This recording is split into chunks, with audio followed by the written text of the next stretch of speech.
increased anterior facial height, came to my practice complaining that she could not restore her posterior teeth. She had tried in many dentists and she couldn't. Well, what did she have? Carious destruction of her posterior teeth, a class 2 malocclusion, a deep bite, a large overjet. She was a hyperdivergent patient, class 2. She had a chin prosthesis. She had 3 millimeters of upper incisor display at rest, and a very, very, very deep curve of skin. You're all looking at her and saying, Flavia, she is a surgical patient. Yes, she's a surgical patient, but she's over 60. And when she went to her first dentist before she went to me, he asked for the extraction of her 3rd molars. And she had a lesion that had been there for the last 3 months without healing. So the second question is, what are you taking for osteoporosis? And she says, well, I do take biphosphonate, she did take sodium resendronate. And we know that patients that treat osteoporosis with these medications are prone to have something called osteonecrosis.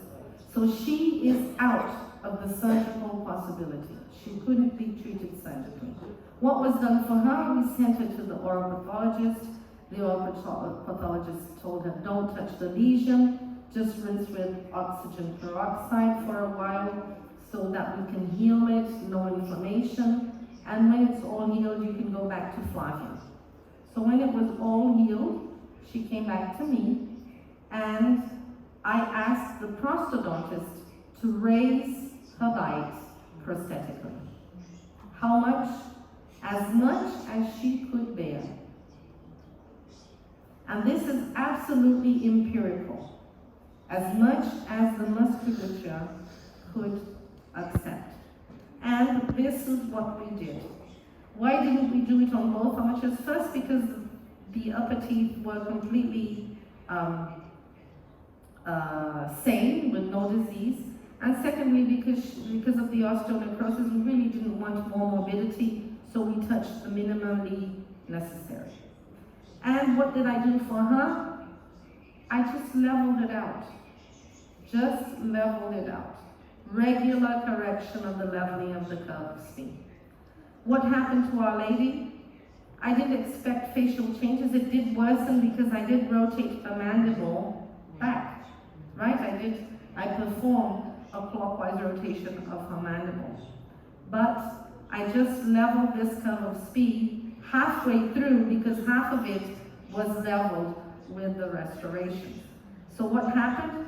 Prosthetic increase in occlusal vertical dimension, which led to a clockwise rotation of the mandible, and therefore a worsening of the class 2.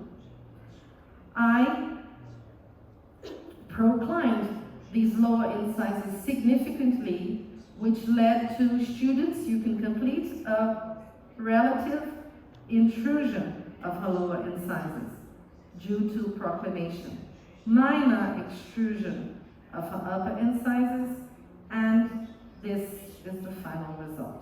Is it okay? Yes, it is fine for a 60-year-old lady who is taking sodium resendronate, and I really don't want fuss with her. How stable will it be? I don't know. Studies are really, really, really weak regarding occlusal vertical dimension. This is the best study I found in the literature. It was published by a Chinese group which evaluated the differences in the bony and the crown area after occlusal vertical dimension increased with prosthetic crowns. And what they saw was after 2 years follow-up that the increase never got back to the baseline. There was some reducal, but most of this decrease was in the dental aspect, not in the bony aspect. So I believe there was some wear of these temporary restorations rather than changes in the bony area. Okay, the second way of losing occlusal vertical dimension is by non-carious tooth destruction. And the way we can lose occlusal surfaces is either by attrition or erosion. All of these two, abrasion and abstraction, are cervical lesions. They're not going to affect the vertical dimension. But attrition, the wear of one tooth against the other, or the chemical wear of teeth, will affect occlusal dimension. There is one situation where they happen together, and this is called perimollysis. Perimollysis is where the path of the regurgitated acid from the mouth will drain. So it will wear the palatal surfaces of the upper incisors, the lingual surfaces of upper and lower teeth, lingual and occlusal, and the buccal surfaces of the mid-segment of the lower arch. So just imagine the acid coming through your mouth, where it hits and where it flows. That's where it's going to wear. So this young man, he was married to a dentist. He came to my practice and said, my wife is really worried with me because she says I have bruxism and I'm wearing my teeth away. And this was his characteristic. He was sort of a class 2-ish, minor retrusive mandible, good lip seal, I would say a good smile line, even though you can already notice he has worn off part of his upper incisors. This is what he had. Class 2-ish occlusion, and look where the erosion areas and attrition areas are.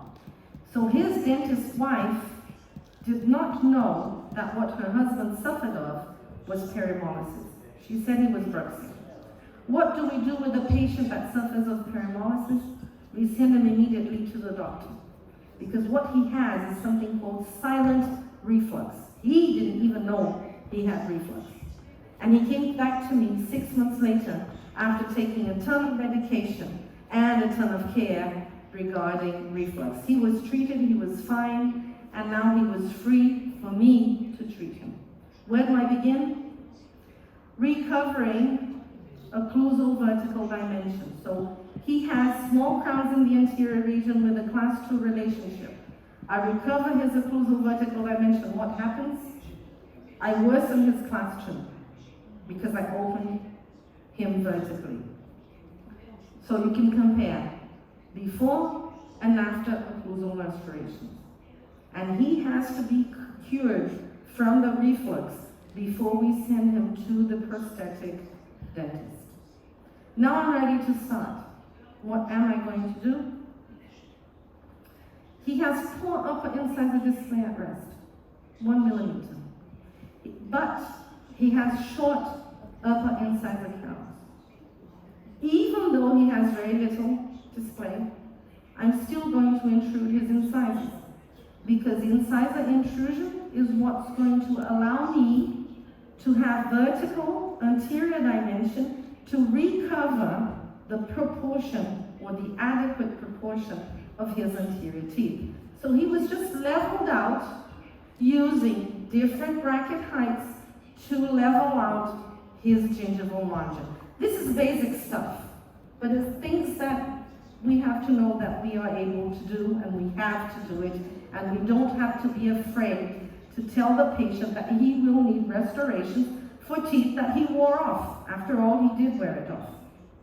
And I like to have these restorations performed before I remove the brackets, so that I know exactly how proportionate these restorations are. So here he is at the end of his treatment with a good smile line. So what did we do to him to correct his teeth bite?